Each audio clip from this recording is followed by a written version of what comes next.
누가 한 달 전인가 제가 지정학 얘기를 했더니 레오 달리오의 뭐, 체인징 더 월드 오더라는 책을 권하셔서 댓글로 제가, 오디오북으로 구입해서 듣다가 너무 평범하고 너무 지식이 얕아서, 지루하더라고요. 영어가 좀 아주 어렵진 않던데, 들어오질 않아요, 지루하니까. 뭐 이런 걸 책으로 쓰지? 라고 생각을 했는데, 요새 그 압축된 버전이 막 올라오고 영상이 막 터지고 막 폭발을 해서 여기저기서 얘기를 해가지고, 저한테 그 책을 추천하신 분은 두 가지 중에 하나인 것 같아요. 제가 이렇게 말씀 죄송한데, 레이 달리오의 지정학적인 지식을 너무 과대평가하든가 아니면 제가 읽고 여러분들 소개했던 저의 지정학적 지식의 레벨을 너무 낮게 평가하든가 그렇습니다. 제가 그 책을 읽을 레벨은 아니고요. 이렇게 말씀이 되게 거부감이 드시죠. 그런데 사실입니다. 레이 달리오의 그 낚시 가방에는 너무나 큰 대어들이 있으니까 여러분들이 그 권위에 껌뻑 죽는데 그 정도 수준인 거예요, 사실은. 그러니까 돈을 버는 건 뭐 감각으로 버는 거지 그분이 그 지정학을 가지고 남한테 책을 쓸 만한 수준은 아닌데 이 한국의 유튜버들은 또 난리가 났더라고요. 그래서 경고차 제가 이런 건 좀 스톱을 시켜야 돼요. 제가 몇 년 전에 미국에 언젠가 말씀드리겠지만 미국에 별 볼 일 없는 책이 우리나라에서 아주 베스트셀러가 되면서 제가 우리나라 지적으로 파산했다. 이러다 나라 망한다라는 생각이 들었는데 제 얘기를 제 주변 지인들이 아무도 귀담아 듣지 않았어요. 그러니까 굉장히 얕은 거죠. 예. 이 가장 우리가 크게 사물을 볼 때 비과학적으로 보는 게 뭐냐면 특히 역사주의 철학에서 제일 문제가 되는 게 뭐냐면 역사의 순환을 얘기하면서 이게 굉장히 거시적으로 보면 뭐 제국이 올라갔다 내려갔다 하는데 지금의 모습이 그러면 그거냐. 그게 가장 이제 이거 술자리에서 이것 떠는 사람들이 흔히 쓰는 화법인데, 레이 달리오가 그런 화법을 쓰더라고요. 그래서 굉장히 실망했습니다. 아니, 미국이 망한다는 이야기는 1970년대부터 나왔고, 2008년도에도 나왔잖아요. 뭔 소리 하고 싶은 거야, 도대체. 그게 아니고, 그렇게 보면 안 되고, 그러니까 지구온난화 를 막 얘기하는데 어느 해 겨울이 더워. 그럼 막 뉴욕타임즈 같은 거 지구 온난화 특집 나오고 난리가 나. 그 다음 해 바로 혹한이 막 오거든. 그럼 아무 말도 안 해. 이런 것이 이제 맨 오브 워드라 그러거든요. 말꾼들? 이 말꾼들이 사물을 인식하는 방식이에요. 레이 달리오가 뭐 그 정도라는 얘기는 아니고 그 책은 뭐 초보자용으로는 뭐 모르겠는데 전 다 안 읽어 다 안 들었어요. 근데 요새 영상으로 돌아다니는 것에 압축판을 이렇게 들으니까 제가 생각했던 게 맞더라고요. 너무 가벼워서 이걸 왜 나한테 추천을 한 거야? 뭐 그럴 수 있어요. 뭐 근데 이렇게 뭐 제국이 올라갔다 내려갔다 이런 얘기를 하면서 뭐 지금 미국이 내려간다. 여러분들이 레이 달리오 같은 분을 그 지정학이나 이런 부분은 레이 달리오 같은 분을 스승으로 삼으면 안 되고요. 그 조지 프리드만이라든가 피터 자인이라든가 미어 샴이라든가 이 사람, 로버트 케이건, 이런 사람들의 책들을 읽고, 그 다음에, 키신저의 책을 읽으시고, 레베루가 있잖아요, 레베루가. 뭐, 키신저가 돈이 키신저 모르겠지만, 피터 자이안이 레이아 달리오에 비해서 돈이 많진 않죠. 그러니까, 너 오태민 너는 레이아 달리오에 돈도 없는 놈이 뭐하러, 레이아 달리오를 그렇게, 여러분. 다른 겁니다. 네. 돈은요, 논리로 버는 게 아니라 감으로 벌어요. 돈 많이 버는 분들은 감으로 버는 거고요. 논리는 세계가 좀 다릅니다. 논리의 세계는. 그래서 논리 훈련을 받은 사람들은 딱 들으면 알아요. 레벨이 있기 때문에, 그냥 직관적인 상식을 풀어낼 때 논리를 주문해 오는 거죠. 논리를 짜장면집에서 주문하지 잘 주문해가지고 막 갖다 붙이는 거예요. 그러면 안 되고, 그런 논리로다가는 우리가 배울 게 없고, 예.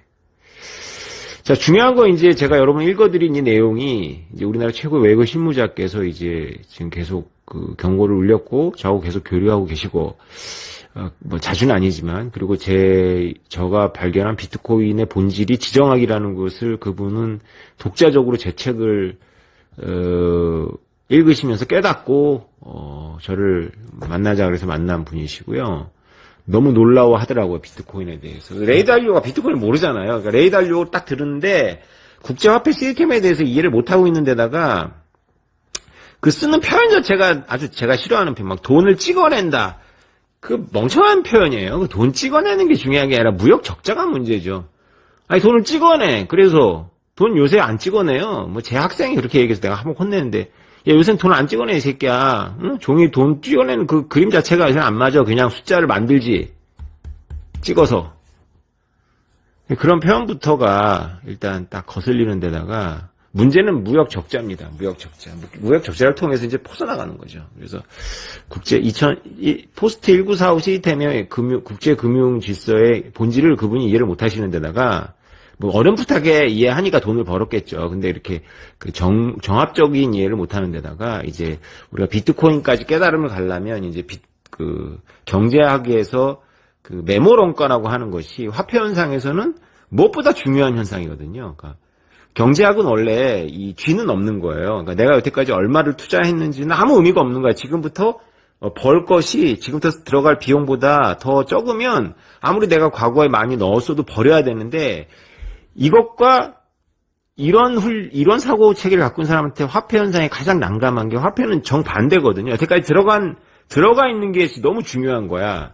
언젠가는 저도 정합적으로 이것을 뭐 제가 진짜 시간이 나면 논문으로 써야 되는데 하여튼 그래서 경제학자들이 비트코인에 깜빡하고 왜냐하면 경제학자들이 모르는 건 비트코인이 아니라 화폐 그 자체예요. 화폐 그 자체를 잘 몰라. 화폐 역학을 아는데 화폐 그 자체가 그걸 미제스는 알아. 미제스는. 그래서 화폐 그 자체가 왜 비용이 필요한 거고 이런 걸 아는 거지. 금이 중요한 게 아니라 금은 비용을 들여야지만 만들 수 있는 거잖아요. 그죠? 그래서 아무튼 네.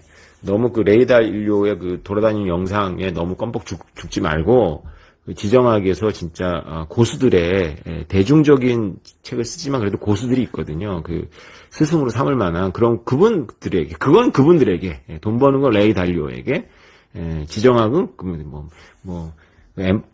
그 엠파이어가 올라갔다 흥망성쇠를 거듭하고 미국은 다시 망하고 중국이 올라오고 그 얘기 지금 30년 했잖아요. 30년. 골드만삭스가 뭐라고 얘기했어요?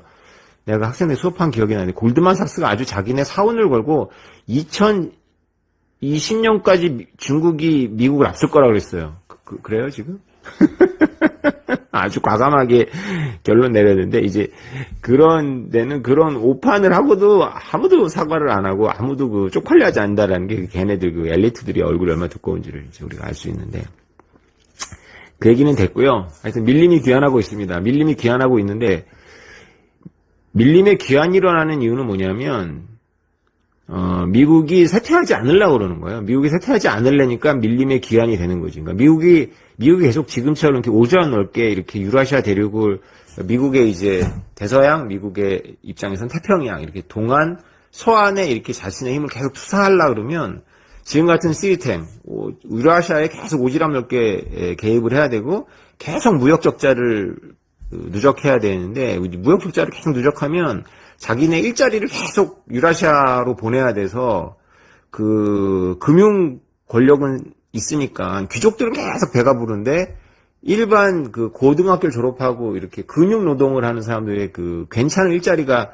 싹 다 없어지잖아요. 그러니까 그게 트럼피즘의 그 근간인데 이 브론킹스 연구소가 트럼프를 가장 싫어하는 연구소거든요. 근데 브론킹스 연구소의 로버트 케이건조차도 트럼피즘의 그 배경이 그 트럼프가 아니라 오바마 때부터 이미 그 씨앗이 뿌려져 있었다라는 거죠. 그러니까 그건 조지 프리드만이 말한 것이 맞아요. 조지 프리드만이 이미 그쪽 방향으로 가는 것에 대한 고립주의적인 그러니까 일자리를 지키고 무역 흑자를 내는 방향으로 다시 유턴하는 그런 지금 두 개의 스쿨이 지금 미국에서 지금 한판 붙고 있는 거거든. 그게 바이든과 트럼프로 나타나는 것 뿐이고.